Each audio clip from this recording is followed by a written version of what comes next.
Ada 2.600 permainan tradisional Indonesia yang sudah data dan sudah menjadi ensiklopedi di Kementerian Pendidikan melalui hasil riset oleh ketua umum kita gitu.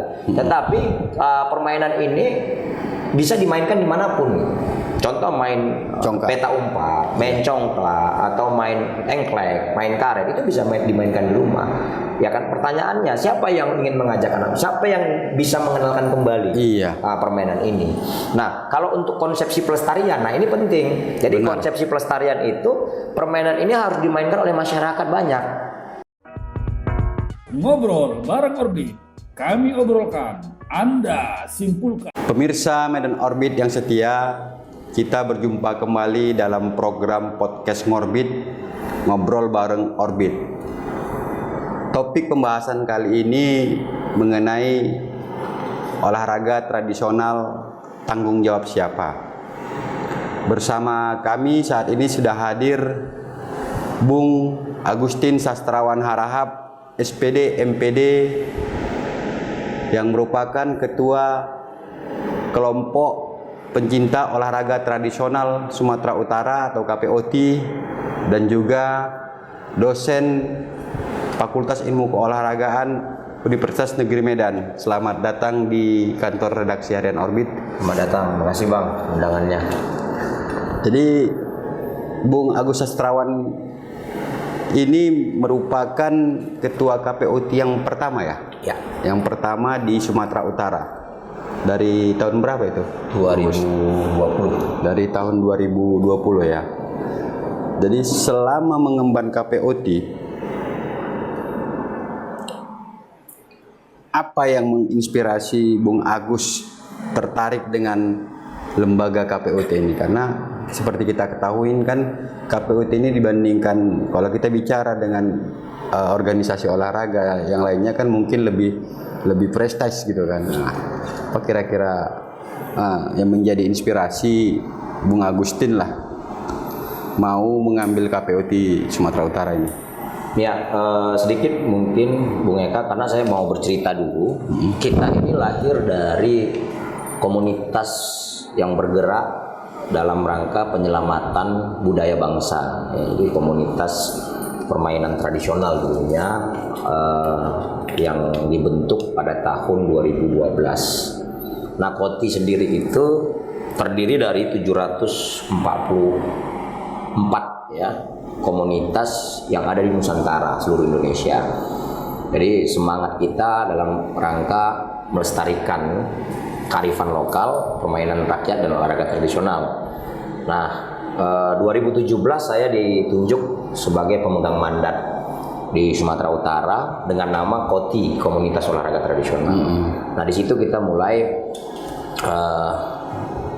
melakukan langkah-langkah pelestarian dan menghimpun berbagai komponen komunitas yang ada di Sumatera Utara untuk bersama-sama menghidupkan kembali permainan tradisional yang mungkin sudah dianggap hilang, ya kan, karena tantangan globalisasi dan semakin tingginya pengaruh teknologi, sehingga media bermain itu sudah bergeser dari permainan rakyat, permainan ala masyarakat, ke arah permainan yang berbasis teknologi yang itu mudah diakses melalui smartphone-nya. Nah, itulah menjadi tantangan kita sebenarnya waktu itu, ingin berperan besar dalam menjaga pelestarian permainan tradisional. Lantaran saya juga sebenarnya seorang dosen di Fakultas Ilmu Keolahragaan yang basic keilmuan saya itu adalah pendidikan jasmani kesehatan rekreasi. Jadi memang ini sangat linier dengan apa yang saya kerjakan sebagai seorang akademisi dengan konsep pelestarian permainan tradisional. Nah, kemudian di tahun 2017 itu kita bersyukur bahwa pemerintah ternyata menguatkan ya permainan tradisional itu dalam Undang-Undang Pemajuan Kebudayaan. Walaupun sebelumnya ada Undang-Undang Keolahragaan ya, Undang-Undang SKN Sistem Keolahragaan Nasional tahun 2003 yang mendorong tentang permainan yang ada di masyarakat, yaitu permainan tradisional. Cuman konsepnya kemarin itu hanya bersifat kompetisi. Nah, pada hakikatnya kita itu bukan hanya mau menjalankan yang namanya kompetisi atau festival, tetapi kita ingin menggali, ya kan, kemudian mendata dan melestarikan. Karena kita anggap ini sudah mulai hilang di tengah-tengah masyarakat, khususnya di masyarakat perkotaan. Jadi Undang-Undang Pemajuan Kebudayaan Nomor 5 itu menguatkan peran strategis kita untuk terus bergerak dalam upaya menjaga pelestarian permainan tradisional dengan 3 konsep utama, yaitu penggalian, pendataan, dan pelestarian. Nah, konsep festival atau perlombaan itu sebagai pemantik saja sebenarnya. Nah, jadi fokus utama kita adalah penggalian dan pendataan serta pelestarian. Nah, kemudian di tahun 2019 kita diundang oleh teman-teman KPOT pusat untuk mendeklarasikan satu infrastruktur organisasi yang lebih konkret yang pada akhirnya nanti bisa membantu program-program pemerintahan. Makanya kita berdiri dengan nama, mendeklarasikan dengan nama Komite Permainan Rakyat dan Olahraga Tradisional, supaya peran dan tanggung jawab kita kepada pemerintah itu lebih konkret, Mas. Jadi komite inilah nanti yang akan bergandengan membantu program-program pemerintah dalam rangka upaya penggalian dan pendataan tadi. Artinya KPOT ini menjadi wadah organisasi plat merah lah ya. Kalau dibilang plat merah ini sedang kita, ya namanya, kalau kita bilang plat merah sih enggak, tapi kita berangkat dari keprihatinan saja sebenarnya.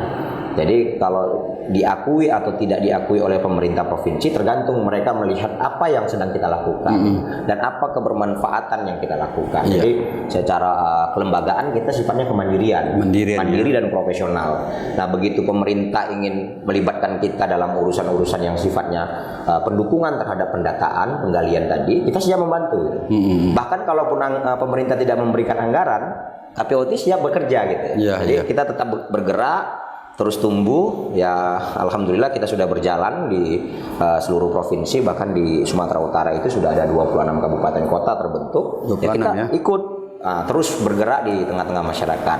Bahkan kita terus menjemput bola kepada pemerintah apabila mereka memiliki program yang satu visi dengan kita gitu dalam rangka pelestarian tadi.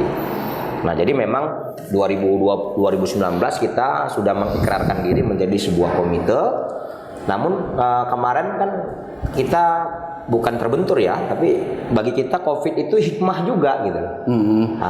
Jadi hikmah yang besar, karena di masa pandemi itu ternyata konsep yang kita gaungkan kepada masyarakat itu diterima, ya kan?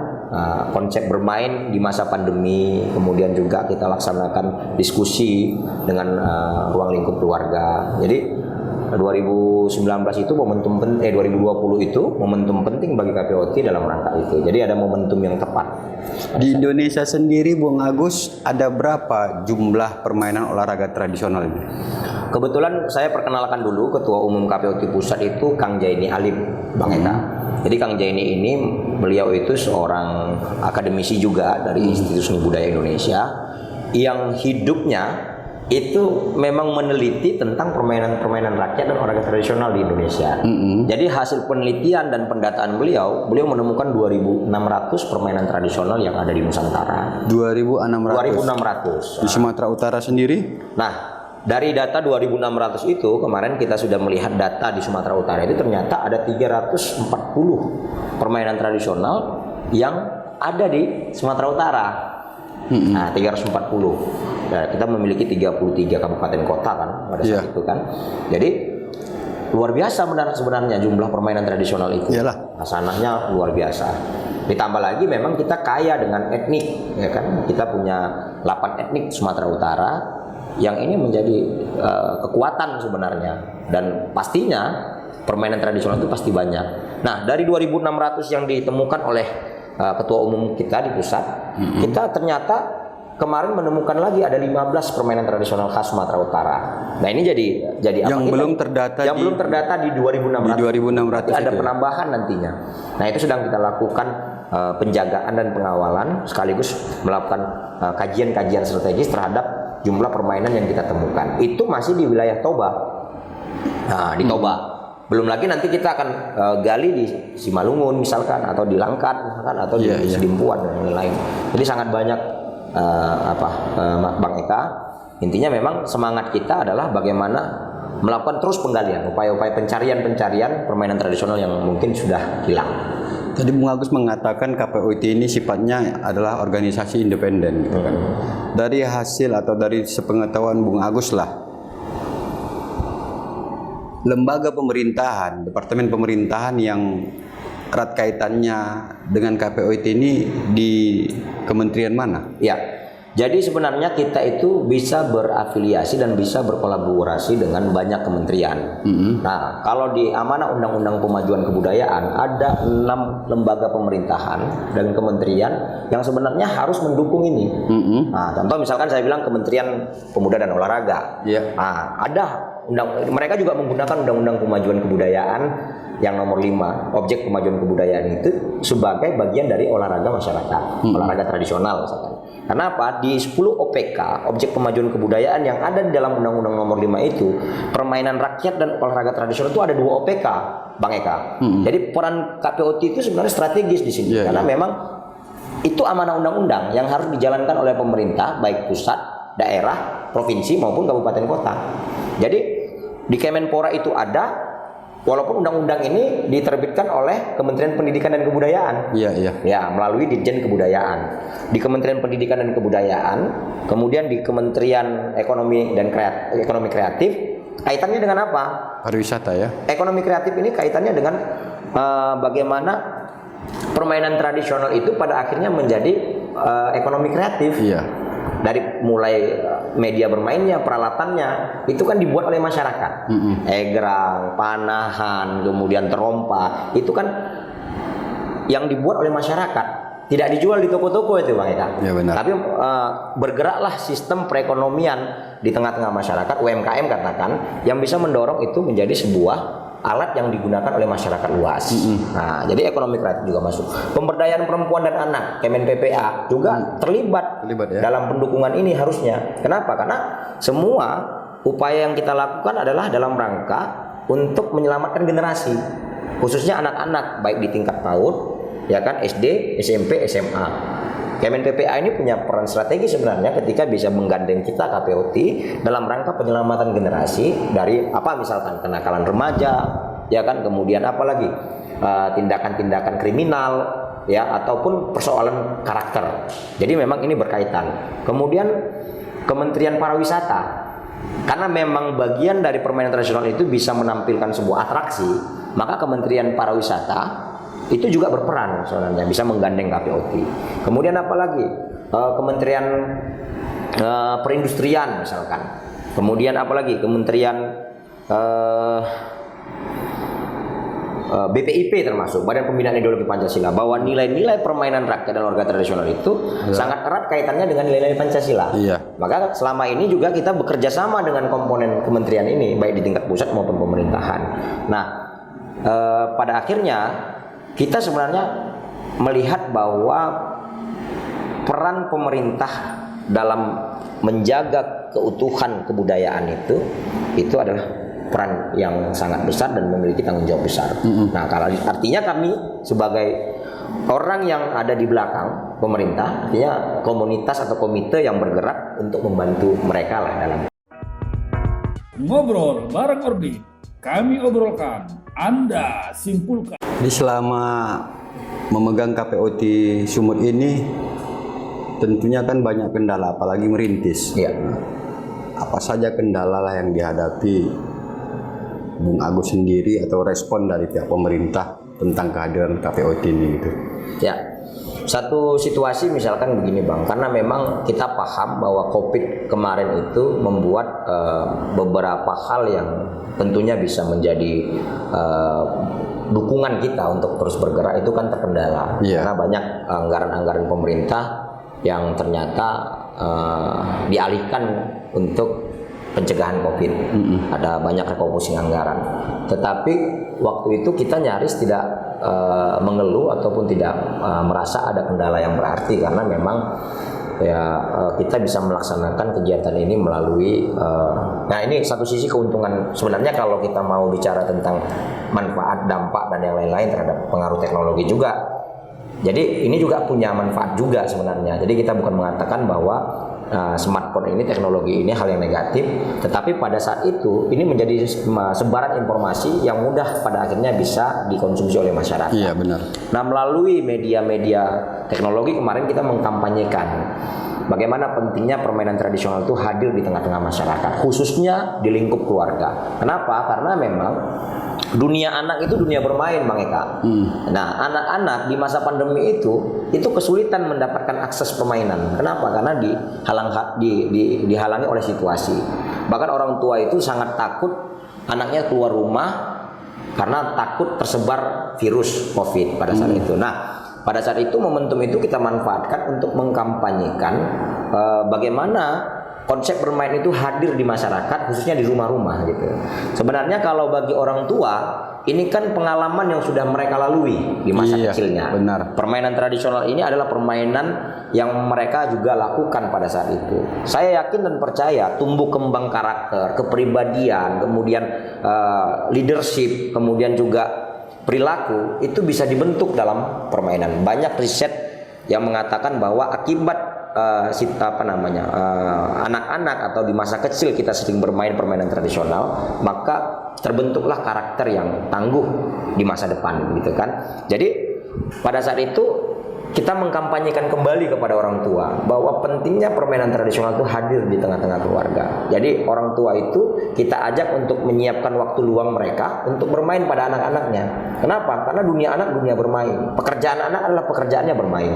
Jadi mereka itu penting mendapatkan waktu-waktu tertentu untuk bermain. Nah, persoalannya ketika orang tua sadar bahwa tumbuh kembang karakternya itu terdidik karena dulunya mereka aktif bermain permainan tradisional, terbangunnya rasa kebersamaan mereka, kekompakan, leadership mereka terbentuk. Tetapi kondisi sekarang media ini tidak pernah diwariskan kepada anak-anak. Iya. Nah, sehingga pada akhirnya anak-anak itu tidak kenal lagi dengan permainan ibunya, tidak kenal lagi dengan permainan-permainan tradisional. Ini belum lagi kita bicara tentang bagaimana menumbuhkan kecintaan terhadap bangsa dan negara melalui media bermain gitu kan. Hanya persoalan bagaimana mengingatkan masyarakat, mengingatkan keluarga bahwa ternyata permainan tradisional itu penting diwarisi kepada anak-anaknya supaya anak-anaknya itu punya jiwa sosial yang tinggi. Betul. Akibat bermain permainan tradisional. Jadi momentum Covid itu kita manfaatkan untuk kampanye tentang pentingnya permainan tradisional kepada generasi.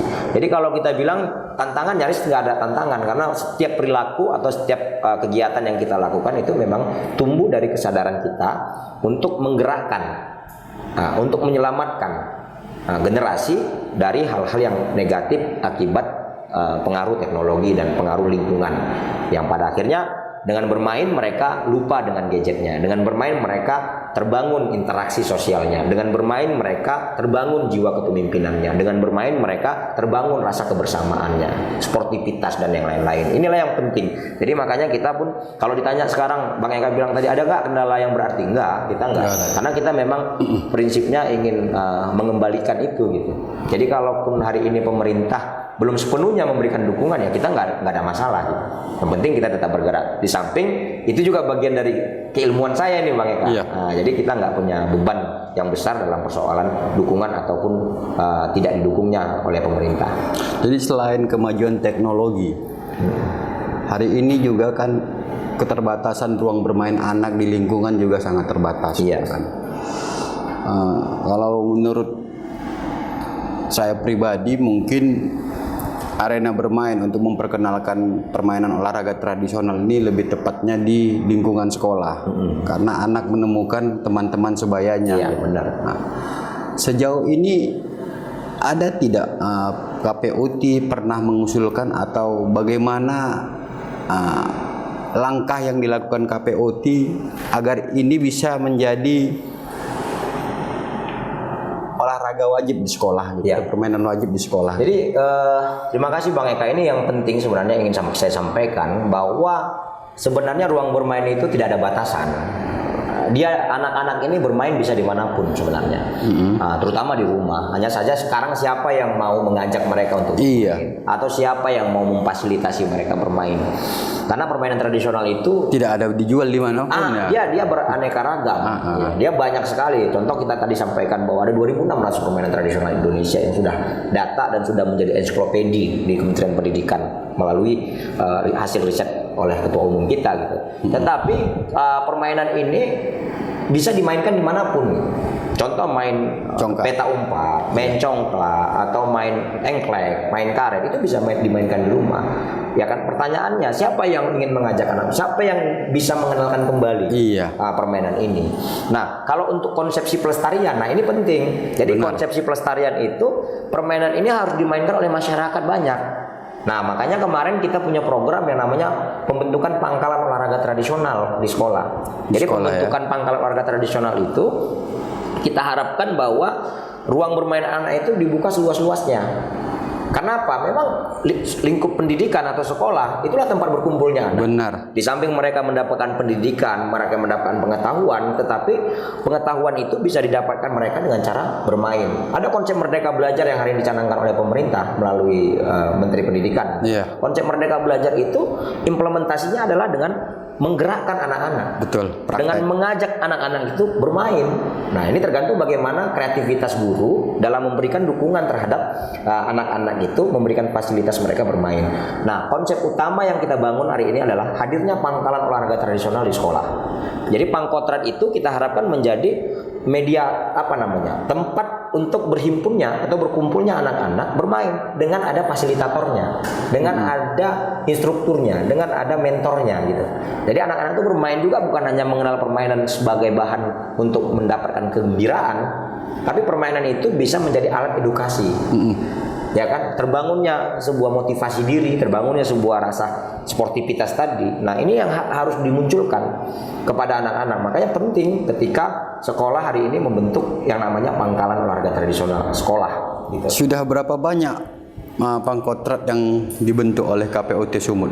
Jadi kemarin Bang, kita bersyukur bahwa hasil desain kita, kemudian rancangan konsep yang kita bangun untuk menghadirkan Pangkotrat ini didukung oleh Kementerian Pendidikan dengan program FBK fasilitasi bidang kebudayaan waktu itu. Jadi kita sudah membangun 250 pangkalan olahraga tradisional. 250 ya? 250 pangkalan olahraga tradisional di Sumatera Utara. Tetapi itu masih jumlah yang sangat kecil, Bang. Dibandingkan dengan jumlah sekolah yang ada di Sumatera Utara itu ada sekitar 6 ribuan. Kemudian desa yang ada di Sumatera Utara itu juga sekitar 6 ribuan desa gitu kan. Jadi 250 itu masih sebenarnya sebagai contoh saja, sebagai sampel untuk memanggil sekolah-sekolah yang ada di Sumatera Utara itu, bahkan desa-desa yang ada di Sumatera Utara itu untuk juga menghadirkan pangkalan olahraga tradisional di sana. Betul. Nah, jadi infrastruktur itulah yang sedang kita dorong sekarang ini dan kita gerakan. Makanya kita bersyukur juga kemarin dapat dukungan dari Kementerian Pendidikan dan Kebudayaan bahwa kita telah melatih lebih kurang 250 instruktur yang pada akhirnya mereka lah yang bergerak baik di desa maupun di sekolah-sekolah. Jadi Bung Agus, sejak berdiri dari tahun 2000-an sampai hari ini, KPUT ada tidak menerima dana bantuan ataupun hibah dari pemerintah Provinsi Sumatera Utara? Jadi kita menerima dukungan anggaran itu kemarin itu dari Kementerian Pendidikan dan Kebudayaan. Langsung ya? Langsung ya, itu hibah sifatnya. Tapi di Provinsi Sumatera Utara kita sifatnya kerjasama. Jadi programnya yang diusulkan dinas, kemudian kita bekerja sama membantu mereka. Jadi kalau hibah di provinsi itu belum kita dapatkan. Tapi kita juga tidak terlalu berharap ya sebenarnya Bang. Kalau misalkan hibah itu muncul ya itu bagian bonus lah sebenarnya untuk menambah semangat tim untuk bergerak gitu. Karena kan seperti dibilang tadi kan KPUT ini kan terkait dengan beberapa instansi gitu. Artinya kalau hanya satu instansi yang diajak kerjasama, sementara kan instansi lain juga punya tanggung jawab terhadap KPUT ini gitu. Ditambah lagi KPUT juga sepengetahuan saya kan sudah membuat semacam festival yang rutin setiap tahunnya. Artinya kan ini perlu mendapat perhatian serius dari pemerintah Provinsi Sumatera Utara gitu. Ya kalau kita bilang hanya berharap dari anggaran dinas, sejauh mana kegiatan yang bisa kita lakukan gitu kan. Tapi kalau memang kita mendapat dana hibah, mungkin kita bisa memberikan pertanggungjawaban dan lebih luas gitu kan. Nah, bagaimana kira-kira? Jadi gini Bang, kita mau merubah mindset saja supaya juga pemerintah tahu bahwa yang kita kerjakan ini benar-benar tulus, bahwa pekerjaan yang kita lakukan ini adalah rangka penyelamatan budaya, penyelamatan generasi. Nah, sebenarnya tinggal pemerintah saja yang menilai apa yang kita kerjakan. Nah, bagi kami kita merubah dulu sebuah mindset, cara pandang ya, bahwa bergerak itu bukan hanya tergantung program sih sebenarnya, tergantung dukungan pemerintah. Berbuat itu penyelamatan generasi ini tanggung jawab bersama sebenarnya dulu.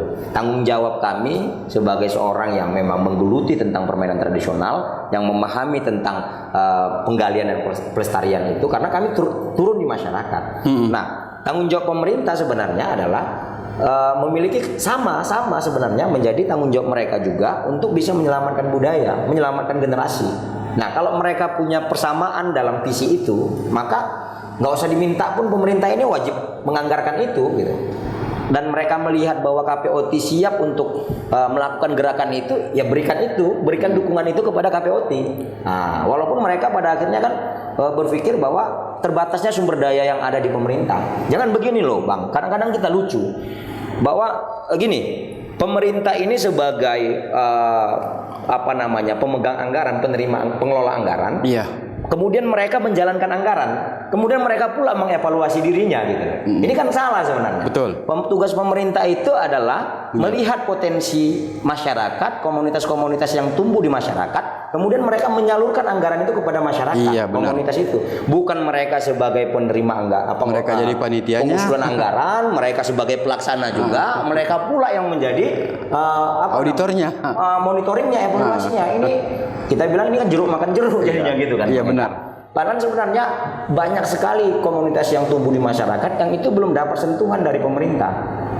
Inilah paradigma yang harus dirubah. Kalau mereka ingin memang olahraga masyarakat ini tumbuh, olahraga tradisional ini memang betul-betul terjaga.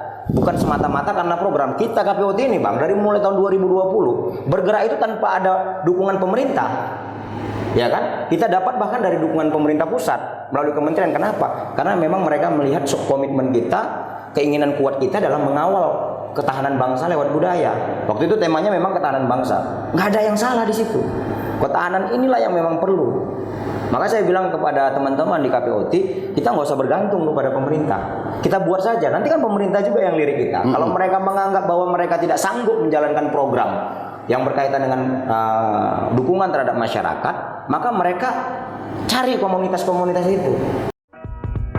Ngobrol bareng Orbit, kami obrolkan, Anda simpulkan. Tadi dari paparan Bung Agus bicara mengenai mindset, artinya kalau saya mengambil kesimpulan, pemerintah Provinsi Sumatera Utara sampai hari ini mindsetnya belum memandang mungkin olahraga tradisional ini menjadi suatu hal yang penting untuk diselamatkan dan dilestarikan. Mungkin ada gebrakan yang bakal dilakukan atau mungkin diplanningkan oleh pihak KPOT dalam waktu kedepannya. Di satu sisi, yang kedua mengenai bantuan yang diberikan oleh pemerintah pusat kepada KPOT. Tidak menyambungnya dari pemerintah pusat ke pemerintah provinsi ini dikarenakan apa gitu? Maka karena tidak ada sinkronisasi. Kalau kita bilang Kementerian Pendidikan dan Kebudayaan ada Dinas Pendidikan dan Kebudayaan gitu, Kementerian Pariwisata ada Dinas Pariwisata di provinsi, tapi kenapa tidak sinkron gitu? Apa kira-kira yang dari pengalaman yang Bung Agus sudah laksanakan? Karena seperti ini kalau tidak nyambung, bagaimana kita mau menyelamatkan kearifan lokal permainan olahraga tradisional ini gitu? Ya, jadi begini Bang, saya ingin mengatakan bahwa pemerintah pusat itu juga punya program pendukungan terhadap upaya pemajuan kebudayaan melalui Dirjen Kebudayaan. Nah, di pemerintah provinsi sebenarnya tahu. Mereka juga punya agenda yang sama begitu kan. Nah, kabupaten juga begitu. Tahu, sebenarnya sangat sinkronnya program turunan antara pusat, provinsi dan kabupaten kota. Hanya saja pemahaman tentang siapa yang akan menjalankan itu saja yang mungkin masih belum tuntas di provinsi maupun ya, di kabupaten kota. Jadi lebih cenderung kepada sifatnya program-program yang seremonial saja, program-program yang sifatnya untuk seopos, ya kan, seopos saja, tidak pada substansi dari proses penggalian dan pendataan tadi. Sebenarnya ada tanggung jawabnya di mana? OPK, Objek Pemajuan Kebudayaan. Ada PPKD, Pokok-pokok Pikiran Kebudayaan Daerah, yang itu harus dipertanggungjawabkan oleh Gubernur Sumatera Utara kepada pemerintah, kepada Presiden bahkan melalui Kementerian Pendidikan dan Kebudayaan. Begitu juga dengan Bupati di tingkat kabupaten kota. Ada PPKD namanya, Pokok-pokok Pikiran Kebudayaan Daerah. Semua itu sangat bergantung kepada dokumen PPKD tersebut untuk dilaporkan. Itulah bukti bahwa ternyata kebudayaan di Sumatera Utara itu tumbuh. Kebudayaan di kabupaten kota yang ada di Sumatera Utara juga bergerak gitu. Kenapa? Karena memang yang harus dilakukan oleh pemerintah ini adalah proses pengawalan dan penjagaan terhadap kebudayaan itu sendiri gitu. Kenapa? Semua kita dari Sabang sampai Merauke, kebudayaan ini menjadi sangat penting.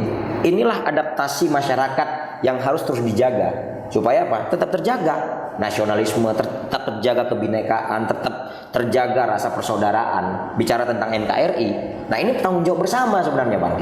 Hanya saja memang di tingkat provinsi, di kabupaten kota, ya saya nggak tahu, saya sudah mengatakan bahwa unsur-unsur dinasnya ataupun unsur-unsur pemerintahannya itu tidak mendalami atau memahami. Semua orang-orang pintar pasti di sana. Hanya saja semua itu berbasis program. Semua itu berbasis usulan anggaran gitu kan, usulan anggaran. Nah, kita pingin realitas gitu. Kita pingin juga secara konkret bahwa program yang ada itu kemudian disalurkan di masyarakat. Karena masyarakat inilah yang menjaga ketahanan budaya itu. Iya. Masyarakat inilah yang terus bergerak menyelamatkan budaya. Masyarakat inilah yang tumbuh bersama-sama, konsepnya gotong royong untuk melakukan kebudayaan. Bukan saya katakan bahwa tanpa adanya program pemerintah, kebudayaan di daerah itu tetap terjaga kok. Di tengah-tengah masyarakat itu kebudayaan ini tetap harmonis. Suku Jawa misalkan, suku Batak, Mandailing, ya kan, Nias, kebudayaan itu tetap muncul karena kebudayaan itu sebuah habit, kebiasaan yang sehari-hari dilakukan oleh masyarakat. Tetap proses itu. Tapi dengan adanya dukungan pemerintah, kita harap kebudayaan ini jadi muncul. Dampaknya kemana? Banyak. Kepada ekonomi, peningkatan ekonomi, peningkatan pariwisata misalkan, peningkatan karakter, pendidikan karakter misalkan. Ini bisa sinkron. Makanya saya katakan 6 kementerian itu memang sangat sinkron lah dengan apa yang harusnya dilakukan. Jadi kebudayaan itu menjadi kekuatan sebenarnya. Kebudayaan itu menjadi kekayaan. Nah, ini yang terus harus digenjot pemerintah provinsi, pemerintah kabupaten kota. Jangan jadikan budaya itu hanya sebagai sebuah tontonan atau cerita masa lalu, cerita masyarakat. Tapi kebudayaan ini menjadi hasanah yang luas, menjadi hasanah kekayaan yang ini penting. Di samping meningkatkan apa? Banyak dampaknya, outcome-nya banyak. Ya kan, peningkatan APBD misalkan, peningkatan APBN akibat kebudayaan. Tengok tuh Bali itu bergerak APBN-nya tumbuh. Kenapa? Karena kebudayaannya ya.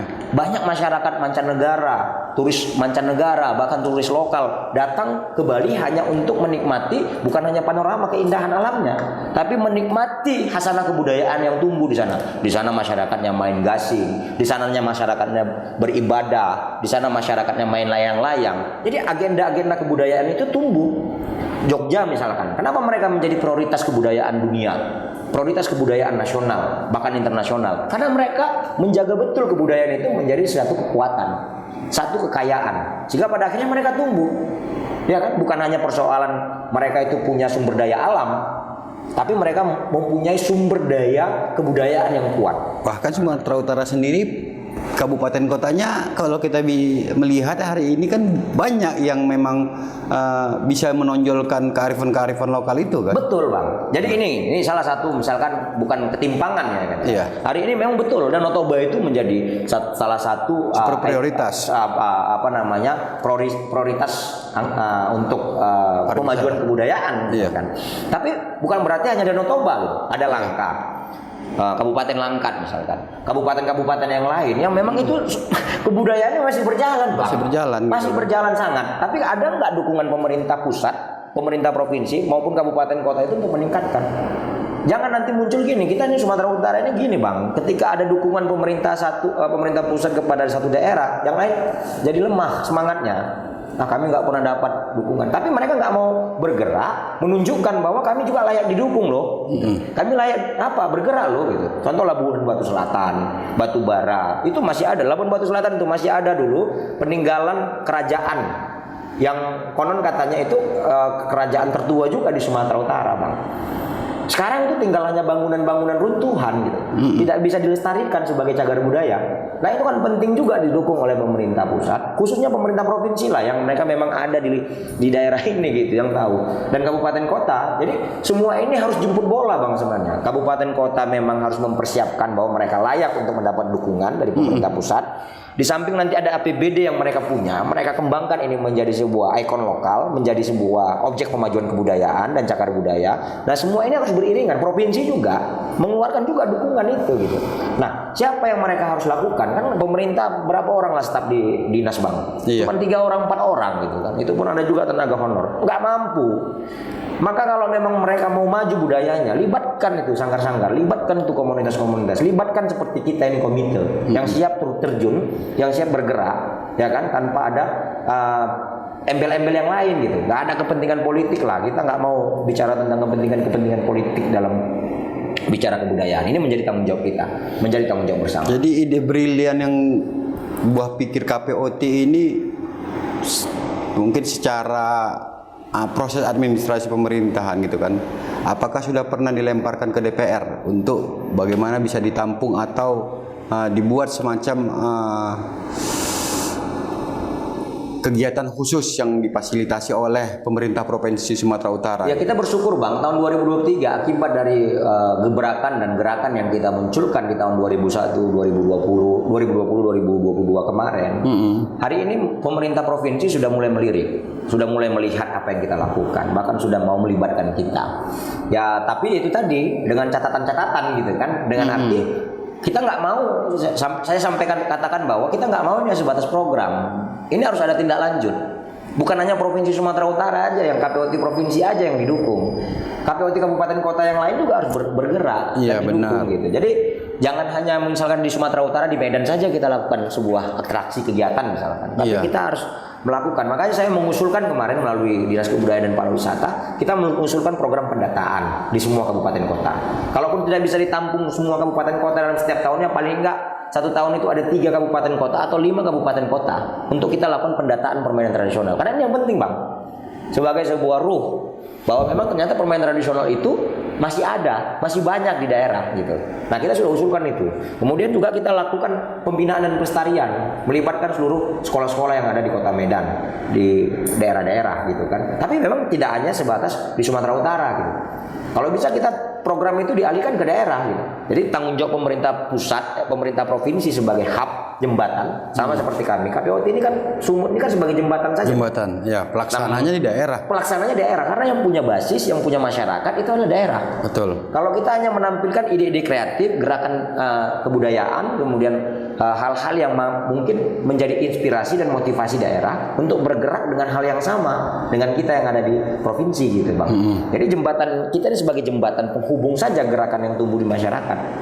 Jadi perlakuannya yang melakukan prakteknya itu ada di masyarakat, ada di kabupaten kota. Maka kita terus mendorong kabupaten kota. Seperti ini misalkan, kita dapat dukungan anggaran dari pemerintah melalui Badan Pembinaan Ideologi Pancasila. Kita nggak mau melakukan itu hanya di satu tempat. Kita laksanakan di Toba misalkan. Kenapa? Kebudayaan itu muncul di sana, tumbuh di sana. Kita lakukan gerakan kebudayaan dengan konsep festival permainan tradisional atau etnosport festival gitu kan, dengan program itu. Nah, akhirnya BPIP memandang ini penting. Nah, KPOT Sumatera Utara dapat dukungan pendanaan dan anggaran dari ini kita akan laksanakan pada tanggal 7 sampai 10 Maret ini, bulan Maret ini. Nah, kebetulan memang besok juga. Nah, itu akibat dari sebuah proses gerakan, akhirnya Dinas Kebudayaan Pariwisata melalui UPT Museum ini sedang melaksanakan festival museum, dimasukkan agenda lomba permainan tradisional dalam rangka untuk pelestarian. Nah, itu menjadi satu bentuk dukungan ya, bentuk dukungan, dan kita sangat mengapresiasi itu. Tapi bukan hanya Dinas Kebudayaan dan Pariwisata, kita ingin Dispora juga bergerak.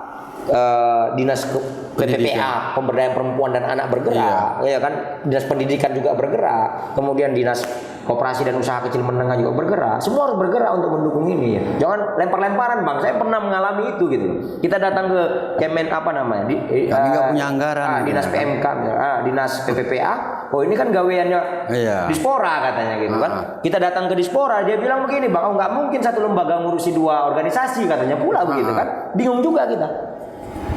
Karena mungkin ada satu organisasi juga yang mungkin hampir mirip sama di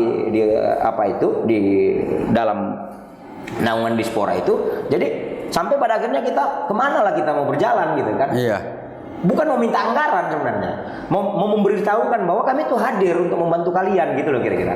Nah akhirnya kita bernaung di Dinas Kebudayaan dan Pariwisata dan di situ kita mendapatkan dukungan. Ya, makanya kita apresiasi dengan Pak Kadis Budpar Sumut sekarang Pak Jumri. Memang biasanya akademisi bang, jadi apa yang kita sampaikan itu sangat logis di pikiran beliau, sangat berterima di pikiran beliau. Makanya kita juga sangat mengapresiasi beliau karena dengan dukungan beliau inilah kita terus bergerak. Hampir ini dalam agenda Maret ini kita ada 4 kegiatan bersama dengan Dinas Kebudayaan Pariwisata. Jadi terima kasih juga itu ya kepada pemerintah provinsi. Ya kita hari ini mengapresiasi 3 tahun loh bang berjuang ya bang, sampai memberikan narasi pemahaman kepada mereka bahwa keberadaan kami ini harus dianggap penting. Kami bukan seperti LSM atau OKP atau yang lain-lain enggak. Kami memang praktisi yang bergerak dan tumbuh di masyarakat. Nah, mengawal kebudayaan itu dengan semangat yang besar dalam menjaga generasi dan melestarikan kebudayaan. Itu Bang Eka. Ngobrol bareng Orbit, kami obrolkan, Anda simpulkan. Pengenalan dan pelestarian permainan olahraga tradisional ini kan yang paling efektif yang kita lihat tuh di lingkungan sekolah. Sampai hari ini kita juga belum melihat adanya perhatian serius dari lingkungan sekolah untuk memperkenalkan sehingga ini bisa dilestarikan.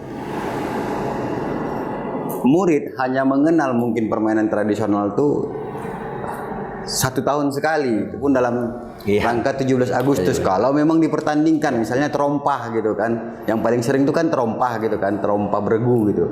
Nah, yang lain-lain kan tidak tahu ini. Enggrang mungkin tidak ada lagi gitu, atau apalagi permainan-permainan yang baru ditemukan gitu. Bagaimana KPUT Sumut menanggapi hal ini gitu? Baik. Apakah ada usulannya? Jadi kita mau bahas dulu tentang konsep kurikulum merdeka bang, merdeka belajar ya. Artinya memberikan selus-selusnya tentang siswa untuk mendapatkan pengalaman ya. Pengalaman itu bisa dilakukan dengan cara-cara yang kreatif, yang itu menjadi tanggung jawab guru. Nah sebenarnya kalau di sekolah itu diterapkan saja konsep permainan tradisional. Ini sebenarnya sudah langkah yang sudah kita usulkan kepada kementerian waktu itu. Maka ada jam bermain anak. Jam bermain anak itu 15 menit sebelum masuk ke sekolah, anak diajarkan tentang permainan. Anak diajarkan bahkan diajak untuk bermain dengan konsep permainan-permainan budaya, permainan-permainan tradisional. Itu sudah masuk. Mudah-mudahan bang tahun 2023 ini sudah distimulus oleh Kementerian Pendidikan melalui Dirjen Dikdas waktu itu kan di pendidikan dasarnya. Jadi wacana ini sudah kita lakukan. Kenapa? Karena kita menganggap bahwa selama ini konsep merdeka belajar itu hanya teori-teori saja. Betul. Hanya tentang cerita-cerita saja. Hanya bagaimana bicara tentang konsep-konsep saja. Tapi kita, kebetulan saya juga seorang dosen, jadi saya tahu bagaimana experience learning, bagaimana belajar dengan pengalaman itu yang paling penting sebenarnya. Penting. Nah, artinya apa? Ada kegiatan yang harus dilakukan pada saat mereka itu mengikuti pelajaran.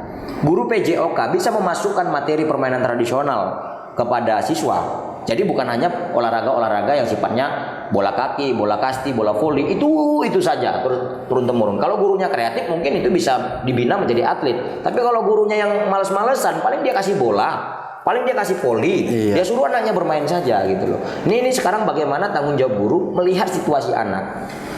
Profesional seorang guru itulah yang harus kita tingkatkan, kita dorong bahwa pentingnya penyelamatan generasi dengan apa yang mereka lakukan sebagai seorang pendidik.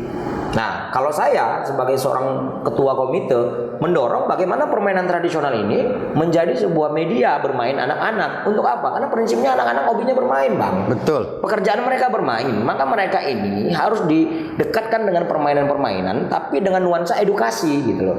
Jadi mereka ini selama ini bermain itu, Bang, anak-anak itu untuk dapat kebahagiaan saja sebenarnya. Tapi ketika hadir seorang guru, dia akan mendapatkan narasi atau mendapatkan filosofi dari sebuah cerita permainan. Narasi kebersamaan atau filosofi kekompakan. Jadi peran guru itu sebenarnya di situ, memberikan edukasi kepada siswa bukan hanya dengan praktek kebahagiaan. Saya bilang, Bang, betul yang Abang katakan tadi bahwa momentum permainan tradisional itu hanya hadir di setiap tanggal 17. Coba kita ajak ini pemirsa ini untuk melihat atau brainstorming lah. Di momentum 17 Agustus itu ketika terjadi perhelatan permainan tradisional, masyarakat bahagia enggak? Pasti bahagia, Bang. Nah, tetapi kebahagiaan itu hanya kita tunggu di setiap tahun, Bang.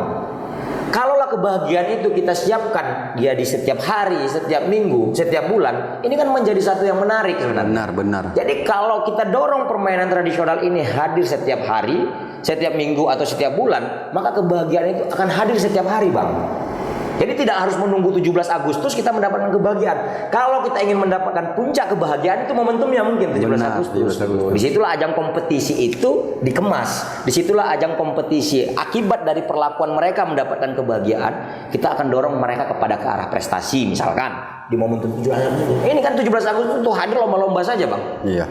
Lomba-lomba tapi kita bahagia. Jangankan yang bermain permainan tradisional, yang melihat saja permainan tradisional itu bahagia, Bang. Benar. Tapi kenapalah kebahagiaan itu harus kita tunggu hanya dalam momentum 1 tahun di 17 Agustus. Ya kita ingin di KPOT itu kebahagiaan itu harus muncul setiap hari, Bang. Setiap hari.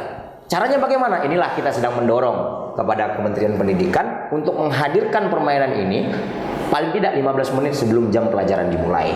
Dampaknya kepada mata pelajaran yang lain ada, Bang.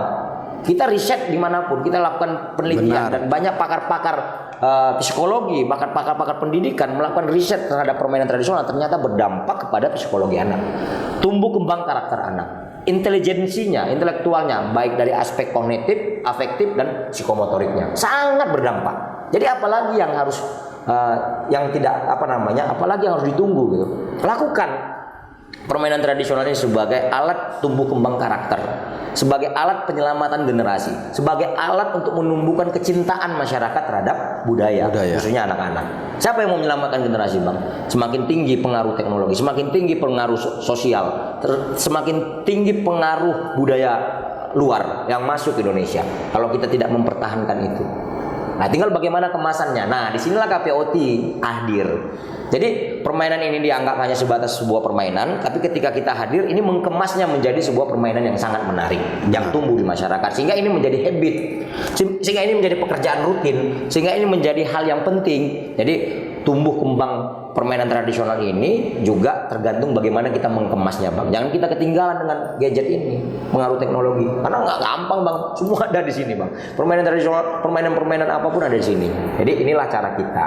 Nah, jadi melalui proses pendekatan kebijakan kita sudah dorong ini, Bang, sebenarnya. Tinggal kita tunggu kalau ini bisa terrealisasi bahwa ini menjadi sangat penting. Bukan hanya guru PJOK, ada guru Pancasila di situ yang berperan, guru muatan lokal juga pasti berperan, guru seni budaya melakukan hal yang sama, guru agama, karena setiap permainan itu Hom Pimpa Aleu Gambreng itu maknanya adalah penyerahan diri kepada Tuhan. Bagaimana kita melakukan permainan ini untuk mendapatkan kebahagiaan? Itu filosofi. Hom Pimpa Hom Aleihum. Hom Aleihum itu adalah bagaimana penyerahan diri kita untuk mendapatkan kebahagiaan itu kita minta kepada Tuhan kita, Bang. Nah itulah maknanya, dimulai itu. Berarti secara tidak langsung kita sudah mengawali permainan itu dengan berdoa sebenarnya. Untuk apa? Untuk kebahagiaan gitu kira-kira. Baik, terakhir Bung Agustin, saran dan masukan kepada pemerintah maupun stakeholder terkait tentang tanggung jawab terhadap pelestarian dan penyelamatan permainan olahraga tradisional ini. Ya, saya merasa begini saja, Bang. Karena kebetulan kemarin kita diundang juga oleh kementerian langsung. Saya diminta sebagai pemantik juga menceritakan bagaimana kondisi Sumatera Utara dan tumbuh kembang pergerakan yang hari ini kita lakukan. Bahwa ternyata gerakan yang muncul di masyarakat itu sebenarnya masih sangat luar biasa besarnya, Bang. Hanya bagaimana pemerintah sebagai fasilitator memberikan dukungan penuh. Ya sesuaikan dengan porsi anggaran yang ada, nggak ada masalah. Mana? Tapi semua itu harus merata. Jangan mentang-mentang kenal A, B, C, D, E, ini saja yang diplot gitu. Yang mana yang memang betul-betul tumbuh dan bergerak? Atau kalau dia belum tumbuh dan bergerak, ditumbuhkan dia. Jadi nggak mesti harus pemerintah melaksanakan agenda itu dengan sendirinya. Ketika dia melibatkan masyarakat, pastinya pekerjaannya akan lebih mudah sebenarnya. Itu saya katakan tadi bahwa kalaupun memang anggaran itu ada, serahkan dia kepada komunitas itu. Karena kan jembatan ini pemerintah ini. Nah, melalui dinas misalkan. Dinas itu menyerahkan langsung kepada komunitas. Kalau di olahraga misalnya menyerahkan kepada inorganya atau kepada induk organisasi olahraganya, kepada komunitas-komunitasnya. Jadi pemerintah itu sebagai jembatan. Karena apa? Ini menjadi tanggung jawab besar kita. Kita mau kayak mana, mau bicara tentang sumut bermartabat misalkan dengan berbudaya. Kalau kebudayaan itu nggak muncul, Tidak muncul. nggak muncul gitu. Kalau munculnya hanya di satu titik itu masih relatif, gitu kan. Tapi kalau munculnya di semua daerah, nah ini baru kekuatan. Jadi bermartabat itu karakter, Bang. Betul. Kalau kita mau bedah tentang konsep visi dan misi Gubernur Sumatera Utara, itu bermartabat itu berarti karakter, kepribadian. Nah, karakter dan kepribadian itu nggak bisa dilakukan oleh pemerintah. Dia harus melibatkan kelompok-kelompok masyarakat, komunitas-komunitas yang tumbuh di masyarakat untuk membantu kerja-kerja itu. Supaya apa? Bermartabatnya semua, bukan sekelompok orang gitu loh, Bang. Bermartabatnya itu secara universal, bukan hanya segelintir orang. Atau mungkin dekat dengan kekuasaan, atau mungkin dekat dengan pemerintahan, enggak. Kita nggak punya kepentingan apapun dalam urusan yang sifatnya politik.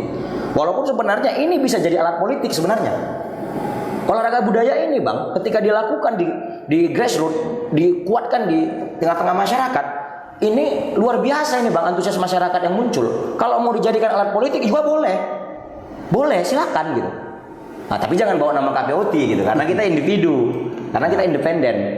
Tapi semangat itu pingin kita lakukan. Mau dia calon anggota legislatif, mau dia calon anggota DPD RI, mau dia calon bupati, bahkan calon kepala desa sekalipun, mau menggunakan gerakan ini sebagai alat politiknya, silahkan. Tapi tidak bawa nama KPOT-nya ya. Tapi itu atas dasar apa? Semangat untuk bersama-sama menjaga dan merawat kebudayaan. Jadi kita bukan bicara, oh itu orangnya Pak Edi, oh ini orangnya Wagub. Enggak. Jangan bilang begitu gitu. Nah, walaupun saya mendengar gitu, Bang, oh KPOT ini milik siapa gitu loh kan? Tidak, kita bukan milik siapa-siapa, kita milik Tuhan yang Maha Kuasa, Bang. Gitu. Artinya bahwa kita terpanggil itu karena kita prihatin. Kita hadir di sini juga karena kita menganggap bahwa ini penting. Apalagi saya seorang akademisi, mana boleh berpolitik. Walaupun saya dulu aktivis, saya dulu mantan presiden mahasiswa, Bang. Saya nggak mau masukkan KPOT ini dalam agenda-agenda politik. Tapi ketika gubernur, wakil gubernur, ataupun orang-orang yang berkepentingan dalam urusan politik menggerakkan masyarakat dengan kebudayaan ini, itu menjadi tanggung jawab, Bang. Memang tanggung jawab yang harus mereka lakukan. Jadi jangan bicara-bicara politik lah sama KPOT, enggak.